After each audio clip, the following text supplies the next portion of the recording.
Okay, first I want to tell you what happened after Chairman Mao died. The guy that took over in power from him, his name was Deng Xiaoping, and he actually was the communist dictator from 1978 until 1992. Fortunately, he made some major reforms to help China become a better place. He also had cons like a very violent crackdown of protesters at Tiananmen Square. One thing he did that really changed the country was to start to introduce capitalism. And what he decided is that as he looked at the West and how prosperous the West was, he thought maybe China should give it a try. And so down here in the southeast part of China, along this coast, he opened up a couple of cities to capitalism. I don't know exactly where they were, and you don't have to write this down. Obviously, you don't have a map. But let's say, I think he tried 5 at first. And he said, okay, you 5 cities can practice capitalism. Well, what happened is those cities just took off and were very, very prosperous. And all sorts of new industry came into play. And so he opened up more and more areas in there for capitalist ventures. And it kept going until China today, oddly enough, has a capitalist economy and yet a communist government. Because of where he put those capitalist little islands, it's interesting that this whole region of China has become just this massive industrial superpower. What you have in that part of China is factory after factory after factory. And apparently it's really funny to go there because as you drive along the roads, you may come across a town that specializes in nothing but swing sets. And as you drive a little farther, you'll come across a town that specializes in nothing but making toothpicks, coffee makers, bicycles. All these towns specializing in kind of one product or one industry. Here's a big electronic compound, just factory after factory after factory. Now, take out your paper that I had you print, the one that looks like this, and right up here in this corner of it, I want you to take some notes here. And what I want you to write down is this. China has a system called the Hukou system. Sorry for my bad Chinese. Write that down. Okay, and what it is a system of registration of basically rural versus urban populations. They're talking about you have your identity card that will tell where you come from, your age and your family background and things like that. But it's really, really important for the Chinese government to know whether you come from a rural location or an urban location. The thing is, if you come from a rural location and you would try to move to an urban location, they would deny you benefits. Okay, for example, they would deny you education. They would deny you the right to own property, retirement benefits, and such things. Okay, now I'm going to go back to my map for a moment and tell you how this plays out.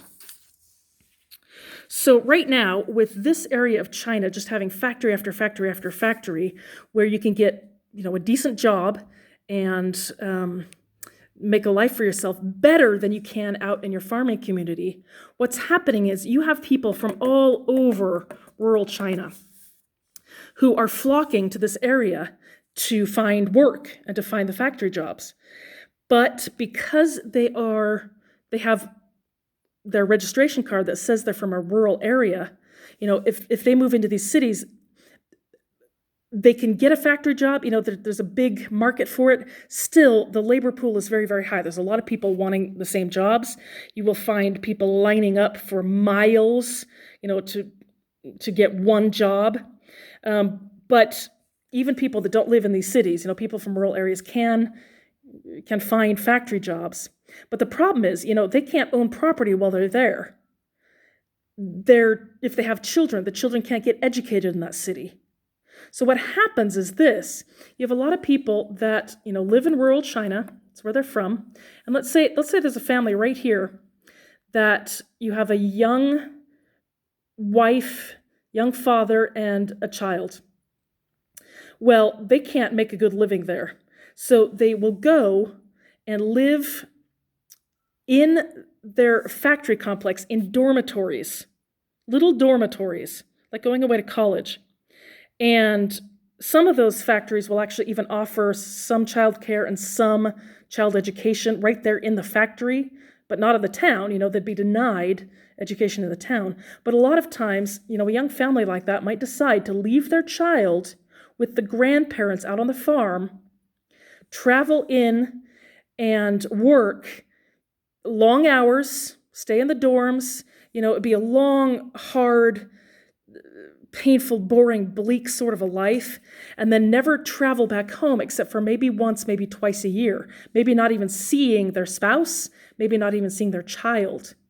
They say that on holidays during Chinese New Year's that the rail systems going from here out to the rural areas get so crowded. And again, it's because of this crazy system. So what I have here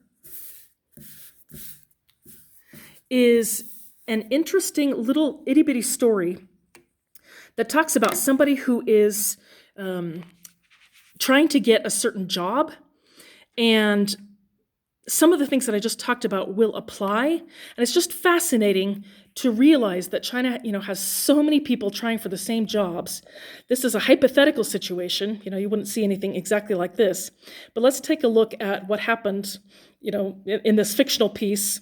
And it says a lot about what China's life is like. Let me move it actually over into the light a little bit more. Make it bigger. Okay, and again, would you make the same marks on your paper that I have on mine? If I can do it here. Okay. A certain marketing company had placed an ad for a couple of assistants. Brimming with confidence, dossier in hand, I went to apply. What the heck is a dossier? It's a French word that basically means resume plus other documents, like a file folder with all sorts of samples of your work. Okay, that would be a dossier, like a notebook, manila file folder containing information about you would need at a job interview. A good many people were there ahead of me when I reached the company's office, all in high spirits, as if the high-paying job was theirs for the taking.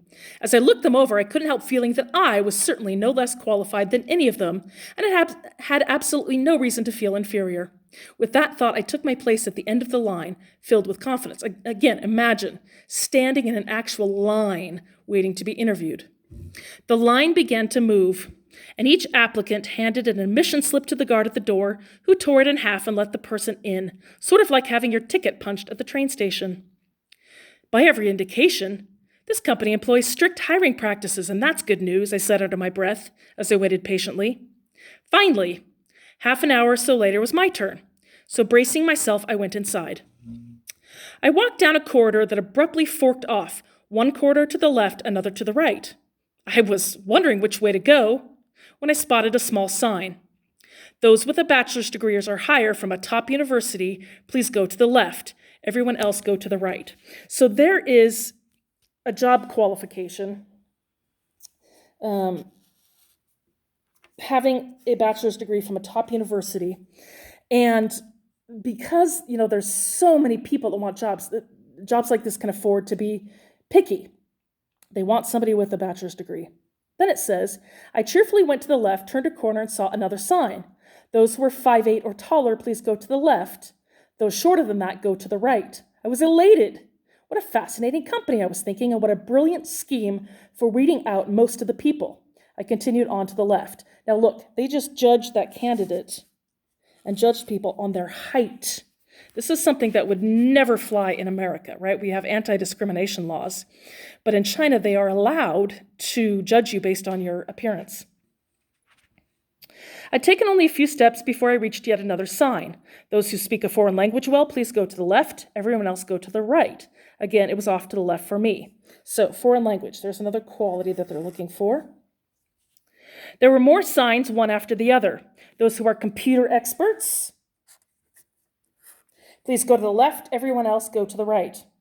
Those who are socially adept, please go to the left, everyone else go to the right.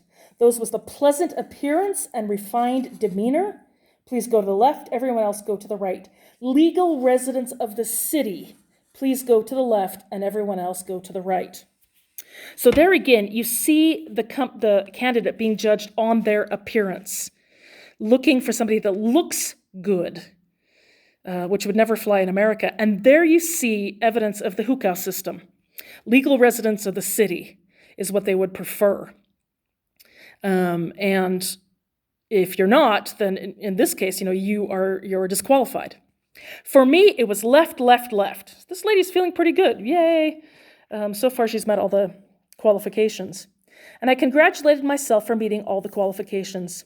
Deep down, I swelled with pride as I surmised that after this winnowing process, winnowing means paring down, getting to the nitty-gritty. Winnowing is actually what they do with wheat when they get it all the way from a full stalk of wheat down to the little kernels. So they're being narrowed down. I and my like were probably the only ones left, the crème de la crème, cream of the cream, the French word for the highest of the highest. And now it says this: those who know how to cook the books, please go to the right. Everyone else go to the left. This I could see was the essential quality, and I was gladdened by the knowledge that this was a company that valued integrity and honesty. Integrity and honesty. One solidly opposed to cooking the books. So cooking the books would be falsifying your records, maybe embezzling money, doing the wrong accounting so that you get benefit, stealing, cheating, lying, being dishonest. So far, everything that's been good for this company, they go to the left. She's gone left, left, left. So now it says those who know how to cook the books go to the right, everyone else go to the left. And she thinks that if she goes to the left, and she's really happy, the company values integrity and honesty, she thinks like she's a shoo-in, right? So then it says this: I strode proudly to the left, and before I knew what had happened, I found myself standing in the middle of a busy street. In other words, that last quality, being able to cook the books, lying, cheating, covering up, is what the company actually wanted, which tells you a lot about potential. And again, not that all Chinese companies are corrupt, not that all, as we learned, corruption isn't particularly any worse than other countries, but it talks about how there is a potential for corruption enough that the short story writer has made it into a point, okay? And I hope you learned something just about how different the system is between the US and China, with the hukou system, there it is again, and with being able to judge you on your appearance and that sort of thing. Okay, the end.